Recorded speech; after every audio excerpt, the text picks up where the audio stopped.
5 years too late, whatever. That may very well be the case, and neither of these guys are what they were 5 years ago, but the fact is they're still the top two fighters in boxing, and they've both, whatever they've lost at a similar rate, sort of. It's not as though one guy's lost 10 steps, the other guy's only lost 2 steps. And if you look back through the course of boxing history, it's sometimes when great fighters fight, you're cleaning him out. You're blooding his nose and his mouth. Did you think he went below the belt deliberately to get even with you? I don't know. You know, I don't want to say anything bad about Zab. It was a great fight. He's a great fighter. Do you think your uncle, your trainer, thought that, and that's why he got so excited? My uncle already said he was going to do that. He did? My uncle said that 2 days ago. He said, you know, once you get to beating on him, he's going to do something dirty to cause a confrontation, and, you know, and we're going to have a problem. And we knew this was going to happen, but, you know, this is boxing. I just want to be a gentleman. I respect Zab Judah. I respect this camp. And tonight he made me respect this fight game, but I feel great. I just want to, you know, continue to beat the best they got out there. Was he a little bit more solid and less odd and weird out there than you expected? I hurt my hand in the fight. Actually, I hurt my right hand. That's why I wasn't using my right so much towards the end. I hurt my right hand early on in the fight. But I kept using it. I mean, you know, I went back to the corner and said, keep using it, keep going to the body, keep breaking them down. And, you know, I wasn't using no power shots. Now, all I was doing was trying to break him down and punish him. You said you wanted to punish him. You also said you wanted to knock him out. Are you disappointed you couldn't get him out of there? I think I could have got him out of there if the confrontation, because that's when I was pressing harder. But, you know, the confrontation threw me out of my zone. I was in the zone. But once all that confrontation got going on in the ring, it threw me out of my zone. So you just felt you'll just win the last 2 rounds, glide through it? Yeah. Just box the last 2 rounds and just take the victory the best way. Thank you very much. Congratulations against Floyd. Thank you. Jim? All right, thank you very much, Larry. Lennox Lewis, as the #1 pound-for-pound fighter in the sports, marketing power and popularity continue to grow. I can think of at least a half-dozen fighters who might be watching him tonight and trying to figure out when they want to fight him to try to make that money and be a part of that big event. Oscar De La Hoya, Shane Mosley, Ricky Hatton, Miguel Cotto. There are quite a number of them. Who could beat him? I don't know. I don't see really anybody out there right now. He's too sweet right now. Floyd is a remarkable boxer.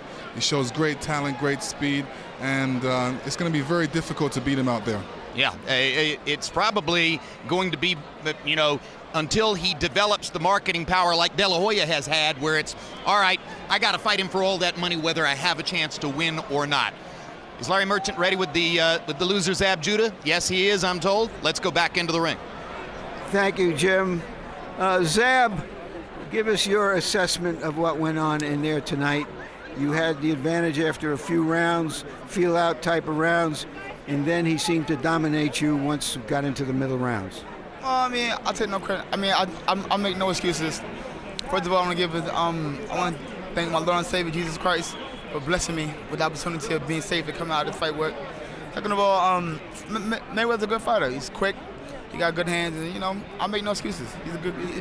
He's a better guy tonight. Your father was urging you to throw more punches throughout the fight. Yeah. Was he just too quick with his counter punches for you to let go? No, I don't think that. I think that he was a very great defensive fighter. I think that, you know, for the defense, he kept a great tight defense, and that was good. Tell us what happened when you hit him below the belt. I don't know if we have any footage here, but you describe what happened at that point. Well, Larry, I'm not a dirty fighter, you know what I'm saying? I don't have to use dirty tactics to go in there and prove my thing, you know. I was aiming for the body, you know. It maybe was a little low, and that's why I came out with another shot, because I didn't feel that I did it on purpose. And when I did that, Roger jumped in, and the trainer took a swing at me. So I mean, you know, I'm a fighter. You know, I'm in the world trying to fight. My only reaction is to go ahead and go. Then he was choking me in the corner. You know what I'm saying? I mean, the security had my arms, and he was choking me. You know what I'm saying? But you know, I make no excuses. You know, May was a great fighter. Hope that down the line we could do it again, and that's it. Do you feel that this fight, taking Mayweather the distance, redeemed the last fight and some of the other fights you've had in which you haven't been your best? Well, I think so. I mean, you know, everybody knows me that know that, you know, I can fight. That's one thing that I do best. And, you know, I mean, Carlos Bordenay was a whole different bracket fighter. He's a great fighter himself. Take nothing from him. But, you know, at this fight, I was just mentally prepared for something different than I was for the New York fight. Thank you very much. Thank you, Larry. Jim? All right, thank you very much, Larry. Let's go back to the melee for a second, Lennox Lewis, because I'm told that Zab Judah's promoter, Don King, has been loudly making the case in the ring that Mayweather should have been disqualified because Roger jumped into the ring. You heard the discussion between Harold Letterman and myself when we signed off on the notion that it was good judgment, not bad judgment, for him not to be disqualified. Do you see any merit in the argument that Mayweather should have been disqualified because of what Roger did? You know what? As long as they got the fight back on and we were able to see a good fight once again, the last couple of rounds, they got it all sorted out, and that was the main thing. I agree with you. In other words, it wouldn't have been good for the sport for this to end on a disqualification of a fighter who had just been hit on a low blow and hit in the back of the head, right? Absolutely, absolutely, I agree. All right, let's take another look just so we can once again get your expert opinion on all of this. Now, Roger Mayweather jumps into the ring, as you see there, wanting to get at Zab, and obviously it's his belief that Zab intentionally hit Mayweather on the cuff and also intentionally hit him on the back of the head.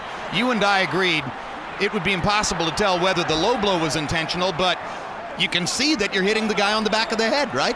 Yeah, I mean, he punched him in the back of the head, but, you know, in the sport of boxing, you have to protect yourself at all times. Even if you get punched punched low, you still have to protect yourself because the other guy out there is throwing punches. He's trying to take you out.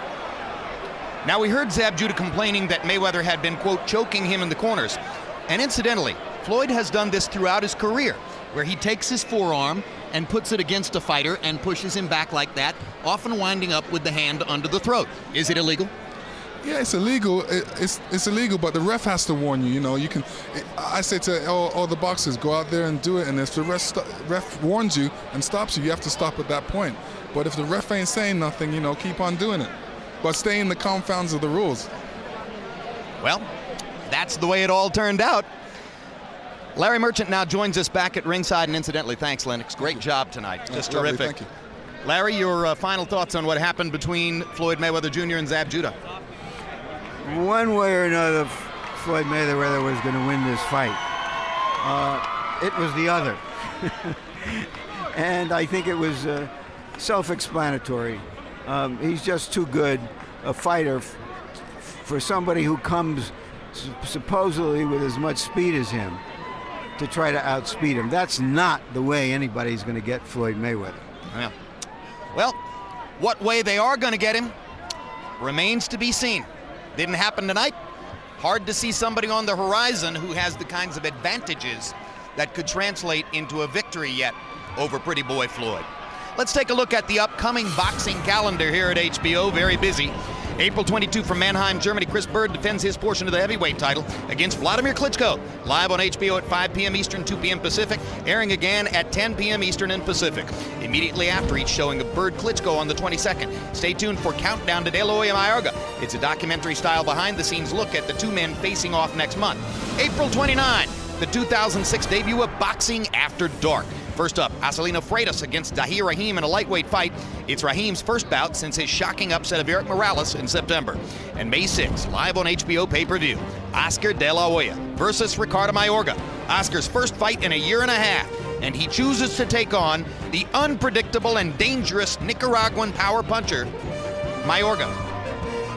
All right, Lennox, in the weeks since we were together in Atlantic City for James Toney against Hasim Rahman, the heavyweight division shuffles the deck once again, and Sergey Liakhovich gets a victory over Layman Brewster, which now puts yet another title belt in the hands of an Eastern European fighter. Where does Vladimir Klitschko stand in his journey as he gets ready to take on Chris Bird for a second time? He beat Bird in an easy decision 6 years ago. I think it's going to be an interesting fight because, you know, since that fight, he's had 2 losses. And he's got a great trainer in his corner, Emmanuel Stewart. And I think he's got great boxing ability. He's the only boxer out there that really uses his footwork, and he's got a whole heap of different offenses that he can use. I think it's going to be an interesting fight. I think he wants to be the best heavyweight in the world, and this is one step closer. Emmanuel Stewart says that what he did with you was, in essence, to get you to fight the way a big man should fight. Vladimir's 6 feet 7 inches tall. If Emmanuel can accomplish everything he wants to accomplish with Vladimir, and leaving aside the power of the right hand, he's never going to be able to punch like you. Is he going to wind up looking more and more like you in the ring? I think he's a great boxer. He's going to show some great boxing talent out there. Whether he can neutralize Chris is one question, but we're going to have to see it on the fight. All right. Chris Bird couldn't handle him 6 years ago, Larry Merchant. Got knocked down several times in the fight. It was an easy decision for Vladimir. What could be different this time? Well, they've both changed. Klitschko has changed a little, something in his style, but also now he's perceived as seriously flawed and vulnerable, whereas at that time he looked like the next big thing. And meanwhile, Bird has gotten older, a little bit more flat-footed, more willing to exchange punches. My guess is that he thinks he can go out there and somehow trap Klitschko and land a punch with all 215 pounds behind it and hopefully end the fight. Who knows? We shall see. That's in Mannheim, Germany. 2 weeks from now, April 22. The heavyweight division continues to try to move toward some reasonable definition. Chris Bird, still with a title belt in tow, taking on Vladimir Klitschko for the second time. Well, it was an interesting night. Very good fights. The favorites here were Julio Cesar Chavez Jr., Juan Diaz, Jorge Arce, and Floyd Mayweather Jr. All four favorites won. All of them at some moment or another facing some difficulty in the fight. All of them eventually rising to the fore with outstanding performances. At the end of the night, the star, once again, the #1 pound-for-pound fighter in the sport. There's really no argument about that.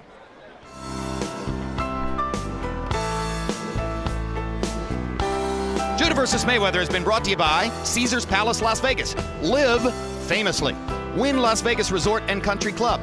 By Corona Extra, miles away from ordinary.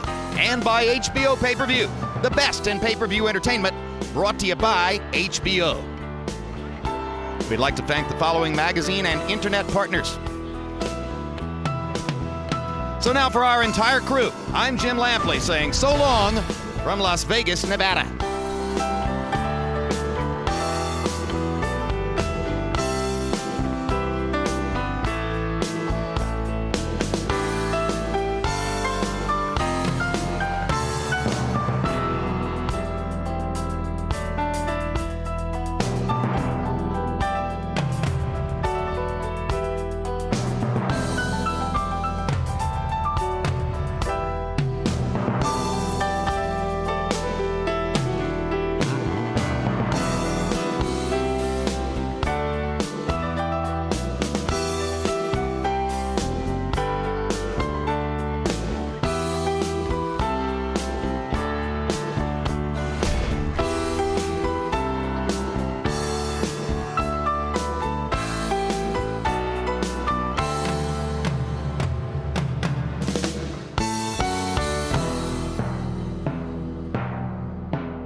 See, I just got a deal right here. There you go.